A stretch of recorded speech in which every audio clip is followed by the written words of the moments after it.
Especially during a recession, we almost automatically think that anything that saves jobs is good, and anything that destroys jobs is bad. But what would our world look like if we took this idea seriously? 200 years ago, virtually everyone was a farmer. In those days, virtually everyone had to be a farmer just to feed the population. People often went hungry, nonetheless. Over time, though, people invented new and better ways to put food on the table. Better seeds, better plows, better fertilizer, better energy sources. A farmer with a tractor was able to produce far more food than a farmer with a horse. A horse has but 1 horsepower. As food production shot up, the fraction of people with farm jobs quickly fell.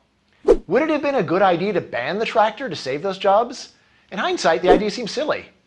If government held back progress, we'd still be hungry and we'd still be farmers. But when people are losing their jobs, we almost always see disaster. Humans suffer from what I call make-work bias, the tendency to judge economic performance not by production, but by employment. Time really is money, a lot of money. If a superfluous worker earns $30,000 a year to sit quietly at his desk, the world is roughly $30,000 poorer. Why? Because the worker could have been doing something productive instead. Doing something productive instead sounds awfully vague, especially if you just lost your job. But the last 2 centuries of progress show that this isn't just hand-waving.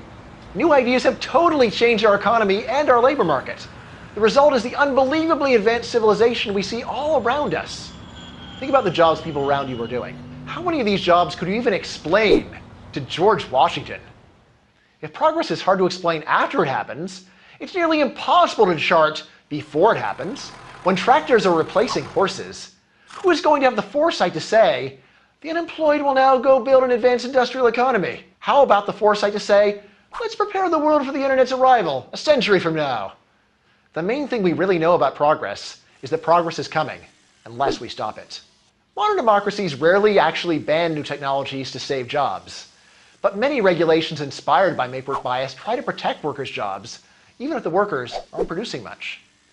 Most European countries have intricate regulations that make it very costly to lay off or fire workers. In the United States, worker lawsuits serve a similar function. One big downside of laws to protect workers' jobs is that they make employers more reluctant to hire in the first place. You're less likely to give a worker a chance if you know you'll be stuck with them, even if he disappoints you. But there's an even deeper problem with laws protecting workers' jobs. Suppose the law had no unintended side effects. Everyone who wants a job for life gets a job for life. What happens when demand for a worker's skills dries up? What happens when new technology makes a job obsolete? A lot of workers will keep drawing a paycheck to produce little or nothing of value, and our whole society will be poorer as a result. It's tempting to say, it's a stagnant society, but at least it's a secure society. But it's not even that. In the long run, stagnation is deadly. When disasters hit, rich societies have the spare resources to cushion the blow. Rich societies have the flexibility to adapt. The best social insurance is to make more progress, not to make more work.